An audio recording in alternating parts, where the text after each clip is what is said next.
Berapakah panjang saiz yang normal? Adakah kita punya ni pendek ataupun panjang? Okey, secara puratanya untuk saiz Zakar di Malaysia ketika tengah erection adalah sepanjang 12 cm. Tapi anda kena ingat ini hanyalah secara purata. Punya range besarlah daripada yang paling kecil dan yang paling besar.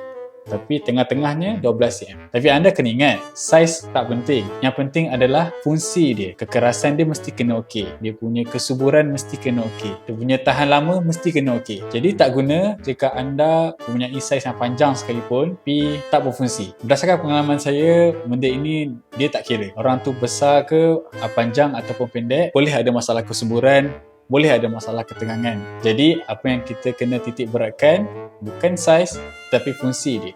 Benda ni penting nak kena tahu sebab ramai yang sangat DM saya tanya boleh ke tambah saiz doktor, ada ke rawatan tambah saiz. Saya nak cakap kat sini, saiz tak penting. Yang penting adalah fungsi tu kena betul. Jadi kepada semua lelaki, anda kena cakna dengan anda punya kesihatan lelaki anda.